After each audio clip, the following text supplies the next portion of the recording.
Sabi ni Pangulo dati at ng ating First Lady, mahalaga na buksan ang talagang tahanan ng Pilipino ang Malacanang para sa OFWs. At syempre kami mula sa Department of Migrant Workers, ang tahanan ng OFW, importante pagsama-samahin yung mga OFWs at magkaroon ng isang event na talagang binibigyan ng halaga at yung kontribusyon nila hindi lamang sa bansa natin kundi sa mga pamilya nila. No? Napaka-importante nun and tama, hindi sila mag-isa, nandito kami palagi para sa kanila. Una sa lahat, ang mandato ng DMW at saka ng OWA, hindi lamang sa OFWs kundi sa mga pamilya nila, lalong-lalo na yung mga anak nila.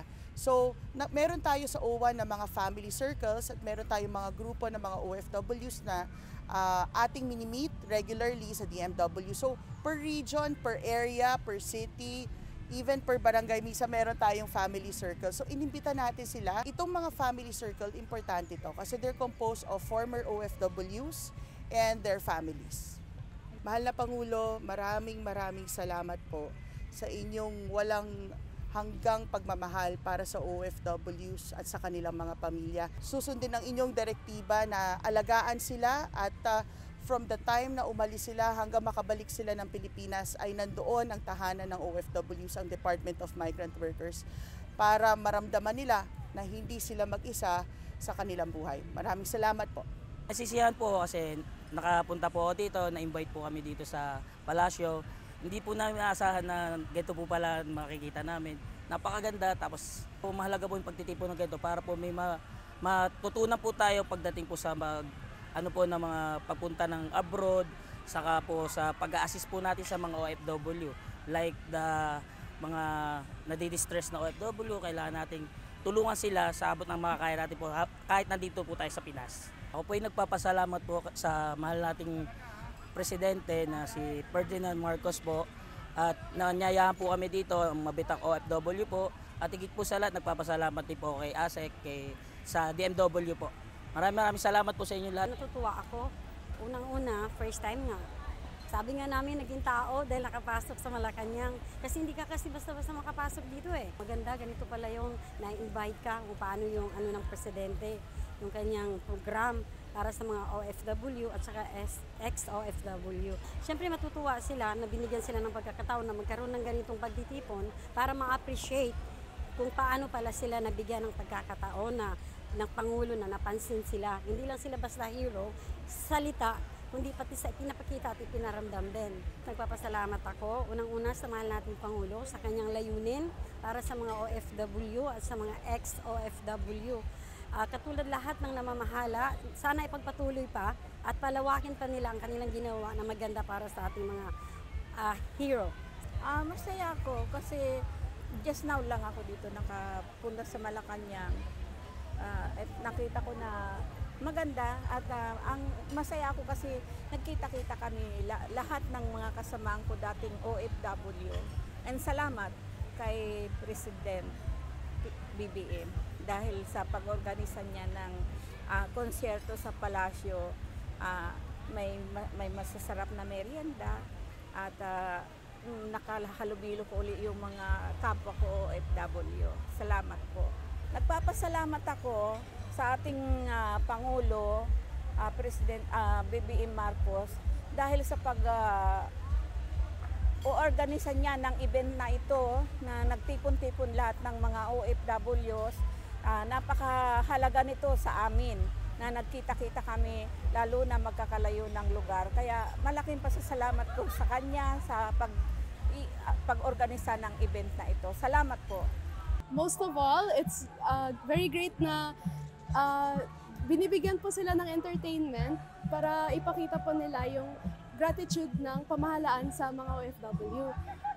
I feel that the gratitude po is a two-way street from the OFWs to the pamahalaan and vice versa po. I think it's a great way po na to acknowledge po yung hard work po ng mga OFWs. Lalo na since tinatawag po silang hidden heroes kasi di rin po alam ng madami po ng citizens sa Philippines na kung gaano rin po kahirap maging OFW. Kita ko po yung parang hirap po rin. So, sa iba po, iniisip po na parang masarap lang po yung buhay sa ibang bansa. But actually, they're working so hard po to provide para sa families nila sa Philippines. So, It's a great event po para maka-rejoice and mag-get together din po lahat ng mga former and current OFWs po sa Philippines. Thank you po sa government and sa current na president po today kasi na-acknowledge po yung, hindi lang po yung mga current OFWs na sa ibang bansa, pati po yung former OFWs po. And it's a big deal rin po to acknowledge din yung hardships and efforts po na ginawa po nila. Gusto po malaman din po ng iba ang kahalagaan. Kasi ang OFW po, itinuturong nating bayani, bagong bayani ng ating bansa. Alam niyo po, napakalaking tulong para sa ating pamahalaan dito po sa ating bansang Pilipinas, yung naipapadala nilang yung mga yung po, remittance nila na nakakatulong din sa pamilya talaga. Salamat sa ating Pangulo sa pag-imbita sa pamamagitan ng OWA. Maraming salamat po. Sama-sama tayong magsaya sa konsyertong ito para sa mga OFW.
Itong konsyerto sa Palasyo, yung madalas na sabihin ng ating mahal na Pangulo na ang sinasagawa natin para sa mga mahal nating OFWs and their families ay hindi lamang serbisyo o kundi pampasaya, of course mahalaga yon, but also bilang pagpupugay, tribute, parangal at pagtanaw sa pagod at hirap na dinaranas di lamang ng mga OFWs kundi yung kanilang mga pamilyang naiiwanan o kaya na nalulungkot o kaya nagkakaroon ng dinadanas din sa paghihiwalay ng pamilya. So, ito ay parangal sa kanila at of course, higit pa nito, ang musika kasi, di ba, binds our families, our communities together. Dikas na yan sa atin bilang Pilipino at lalo na sa mga OFWs. Yun ang kahalagahan ng event na ito today. Celebrating OFWs, celebrating that which brings them together, that which transcends yung kanilang buhay sa abroad, which is yung love of music, yung love of togetherness at kasiyahan. At bahaging-bahagi ang ating mga OFW groups. Dito yung mga family and children circles na nakibahagi sa ating konsyerto, sa konsyerto ng Palasyo.